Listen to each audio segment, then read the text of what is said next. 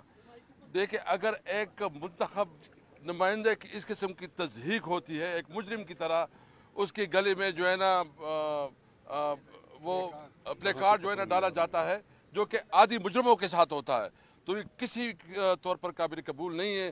ہونا تو یہ چاہیے تھا کہ اس وقت جو اسپیکر بیٹا ہے وہ خود اس کے اوپر ایکشن لیتا، کیونکہ یہ تو اس وقت پوری پارلیمنٹ کی توہین ہوئی ہے۔ لیکن مجھے افسوس ہے کہ یہ اپنے آپ کو کہتے ہیں کہ ہم ایک جمہوری ادارہ ہے اور پارلیمنٹ ہے، تو اس سے ثابت ہوتا ہے کہ پارلیمنٹ ختم ہو چکی ہے، پارلیمنٹ کی کوئی سے نہیں ہے۔ صرف اور صرف ضرورت اس بات کی ہے کہ اس وقت جو نا فوری الیکشن ہو جائے اور جو عوام کو صحیح معنوں میں اپنی نئی لیڈرشپ ملے۔ بہرحال میں نے انشاءاللہ تعالی کل ہم جو ہے نا ہائی کورٹ میں ریٹ بھی داخل کر رہے ہیں، اور ساتھ بھی جتنی انٹرنیشنل آرگنائزیشن ہے، میں صالح محمد والا ایشو اور اعظم سواتی والا ایشو خود جو ہے ٹیک اپ کروں گا اور میں وہاں وزٹ کروں گا اور اس کو میں ریپرزینٹ کروں گا انشاءاللہ۔ ایک منٹ یار، آگے آ رہے ہیں تھوڑا چوئی صاحب آگے آ رہے ہیں۔ اچھا جی، پہلی بات تو یہ ہے کہ یہ جس طرح آگے سیکرٹری جنرل صاحب نے کہا کہ ہم پارلیمنٹ کے سامنے کیوں نہیں ہیں اور سپریم کورٹ کے سامنے کیوں ہیں، اس کی وجہ یہ ہے کہ پارلیمنٹ تو صرف فاتحہ خوانی کا ایک مرکز بن گیا ہے، بندہ مر جائے فاتحہ کر لو، اللہ اللہ خیر صلی اللہ، اور اس لیے ہم سپریم کورٹ کے سامنے ہیں۔ پہ در پہ جو واقعات ہو رہے ہیں، ہم یہ سارے ادارے ہم نے اپنے ٹیکس سے قائم کیے ہیں کہ اپنے اپنے فرائض سر انجام دیں۔ یہ جس طریقے سے یہاں پاکستان میں ہم نے دیکھا ہے کہ انصاف دفن کر دیا گیا ہے، ارشد شریف جیسا بڑا صحافی شہید ہوا ہے، کینیا کا میڈیا ہمیں بتا رہا ہے وہاں پہ کیا ہوا، پاکستانی میڈیا پہ سینسرشپ لگی ہوئی ہے۔ ہمیں جو ہمارے اعظم سواتی صاحب 75 سال کا بزرگ سینیٹر، اس کو ننگا کیا جاتا ہے، وہ سپریم کورٹ کے سیڑھیوں کے سامنے کھڑے ہو کے کہہ رہا ہے میرے ساتھ ظلم ہوا ہے اور میں اصل میں، وہ کہتے ہیں اندر سے میں مر گیا ہوں، کسی کے سر پہ جوں نہیں رنگی۔ اس سے پہلے شہباز گل کے ساتھ جو ہوا، کسی کے سر پہ جوں نہیں رنگی۔ صالح محمد، یہ جو سارے آج ہمارے ایم این اے بالخصوص جس مقصد کے لیے ہیں، صالح محمد جیسا شریف آدمی، آپ کو دشمن بھی اس کی شرافت کی گواہی دیں گے، اس کو اٹھا کے جس تذلیل کرنے کے لیے صرف تصویریں جاری کی گئیں۔ یہ سارے جو ادارے ہیں، ان کا مقصد کیا ہے اگر انہوں نے کسی چیز کا نوٹس ہی نہیں لینا؟ یہ جو ہم یہاں پہ آئے ہیں، اسلام آباد کی پولیس کو جس طریقے سے استعمال کیا جا رہا ہے، یہاں پہ جس طریقے سے صحافیوں کے خلاف، جس طریقے سے ایم این ایز کے خلاف، جس طریقے سے جمہوریت، اس سے زیادہ بڑی فسطائی حکومت پاکستان میں کہیں پہلے کبھی ماضی میں طویل رہی ہو تو رہی ہو۔ یہ جو 6 مہینے میں پاکستان میں ہوا ہے، یہ پاکستان میں کبھی نہیں ہوا، اور اگر آج پاکستان کے لوگ کھڑے نہیں ہوتے، انشاءاللہ جو حقیقی آزادی مارچ کی کال آنے والی ہے، تو پاکستان میں جمہوریت ہمیشہ کے لیے دفن ہو جائے گی، اور پاکستان وہی ملک بن جائے گا جو آج سے کئی ہزار سال پہلے کے جو ظالم ممالک ہوتے تھے، جہاں پہ لوگوں کی زندگیوں کی کوئی پرواہ نہیں تھی۔ ہم اپنے حقوق دفن کر دیں گے۔ اس لیے ہم آج سپریم کورٹ کے سامنے ہیں کہ خدا کے لیے آپ لوگ جاگیں، یہ آپ کا فرض ہے، آئین میں آپ کو کہا گیا ہے کہ ان چیزوں کے اوپر آپ نے نوٹس لینا ہے، اور اس کی This public service message is brought to you by Pak Watan.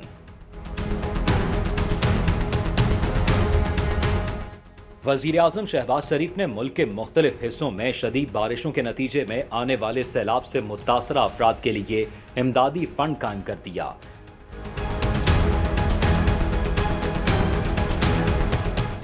سیلاب زدگان کے لیے رقوم پرائم منسٹر ریلیف فنڈ 2022 کے اکاؤنٹ نمبر G12164 میں جمع کرائی جا سکتی ہیں۔